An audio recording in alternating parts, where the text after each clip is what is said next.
¿Qué tal? Te doy la bienvenida a esta clase de historia para el grupo de quinto grado con el tema ¿Cómo han vivido las familias los cambios de las últimas décadas?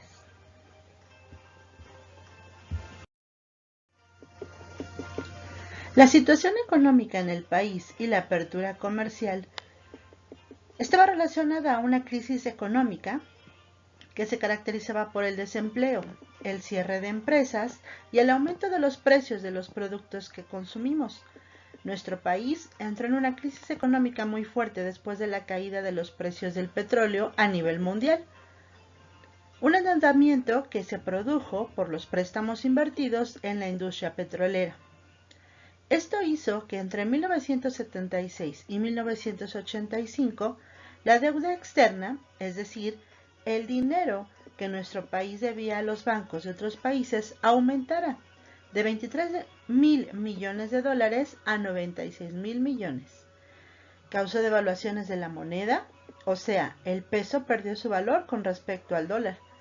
En 1976 nuestra moneda valía 12.50 pesos por un dólar y en 1988 ya se pagaba a 2.285 pesos por un dólar.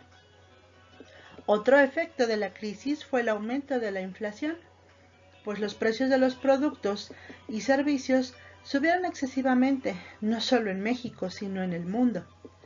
Para 1981 y 1982 se experimentó una crisis económica debido a que disminuyó el precio internacional del petróleo, provocando que los ingresos del gobierno mexicano se redujeran bruscamente.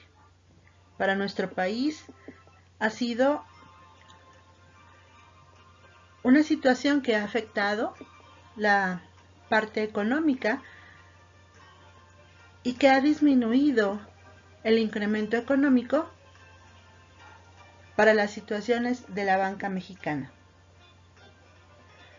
Durante las últimas 3 décadas hemos experimentado los efectos de estos cambios. Por un lado, se han presentado cierto crecimiento y aumento de la inversión privada, pero por otro, continúan problemas como la desigualdad social, el enriquecimiento de una minoría de empresarios nacionales y extranjeros. Como consecuencia de la integración de México en la economía mundial, en la década de 1980 el país inició una apertura a los mercados internacionales mediante la firma de diversos tratados comerciales. El más importante es el Tratado de Libre Comercio de América del Norte, llamado TLC, firmado con Estados Unidos y Canadá, el cual entró en vigor en 1994 durante el gobierno del expresidente Carlos Salinas de Gortari. Con este acuerdo se pretendía que México aumentara sus exportaciones a dichos países y que pudieran adquirir artículos extranjeros. Como consecuencia de este tratado, aumentó la venta de algunos productos mexicanos, sobre todo los de origen agropecuario e industrial.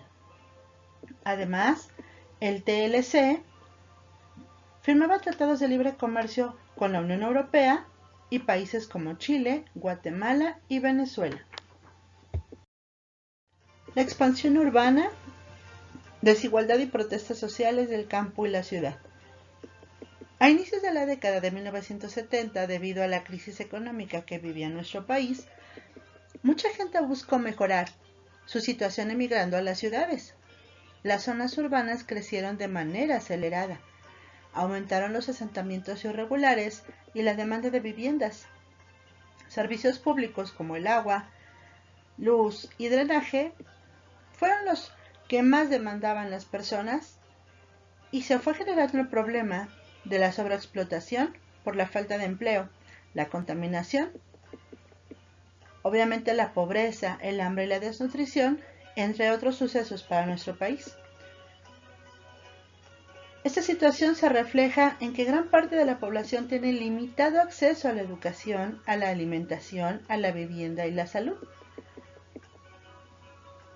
Durante el periodo que estamos estudiando, en numerosas ocasiones, muchos de los sectores de la sociedad, los trabajadores, los estudiantes, los indígenas, Los profesionistas, así como mujeres y ciudadanos, han impulsado movimientos de protesta, exigiendo la solución a problemas que afecten a grupos particulares o a la sociedad.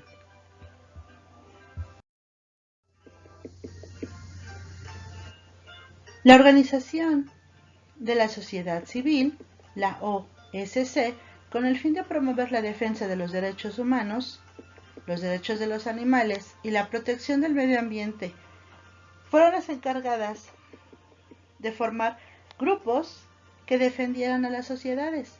Actualmente los movimientos sociales en México y sus demandas son muy variados.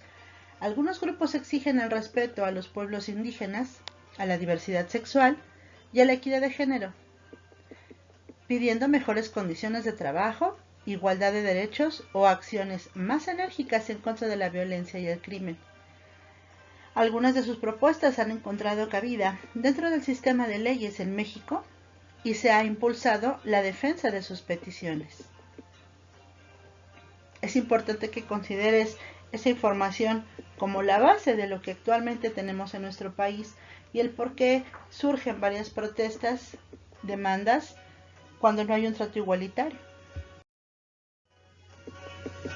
A partir de la reforma electoral en 1977, se fomentó que cada vez más ciudadanos participaran en los procesos políticos nacionales, lo que dio espacio a la expresión de opiniones y puntos de vista que antes no se manifestaban abiertamente. La participación ciudadana impulsó cambios que hicieron de México un país más democrático. Con la finalidad de contar con una institución imparcial que diera transparencia y legalidad a los procesos electorales que se llevaban a cabo en todo el país, fue creado el Instituto Federal Electoral. De alguna manera también, la organización ciudadana buscaba alianzas y con esta se creó el 1 de enero de 1994 el Ejército Zapatista de Liberación Nacional, el EZLN, constituido en su mayoría por indígenas de Chiapas, los cuales se levantaron en armas contra el gobierno, exigiendo reconocimiento y respeto a sus derechos. Como consecuencia de este levantamiento, se realizó una reforma a la Constitución, en la que se reconoció y garantizó el derecho de los pueblos y las comunidades indígenas. En marzo de 1994, en plena campaña, el candidato del PRI a la presidencia de la República, Luis Donaldo Colosio, fue asesinado. 6 meses después, en septiembre, fue asesinado el secretario general del PRI, José Francisco Ruiz Massieu.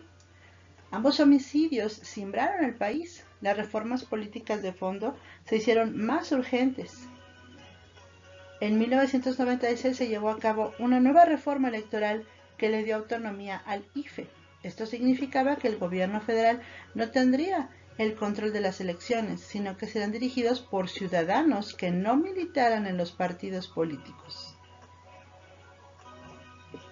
En las elecciones presidenciales del año 2000, el ganador fue el candidato del Partido Acción Nacional, Vicente Fox Quesada, quien se convirtió en el primer presidente que no provenía de las filas del partido oficial, pues llevaba muchísimo tiempo y décadas el PRI en el gobierno de nuestro país.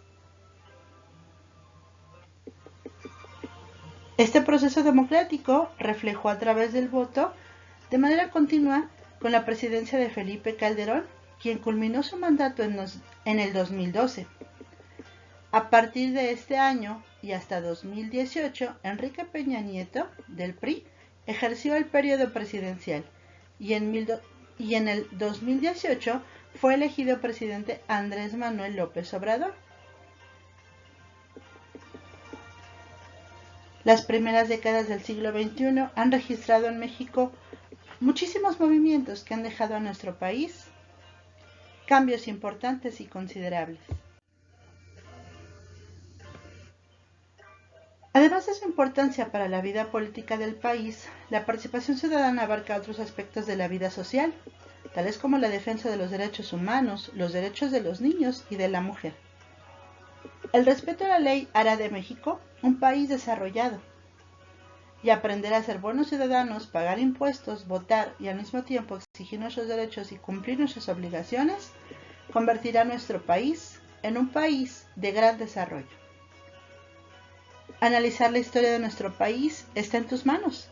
Poder conocer todo lo que ha sucedido a lo largo de esta década y cómo vivían las personas antes comparado con la actualidad, es importante que lo conozcas para generar nuevos y mejores cambios a nuestra historia.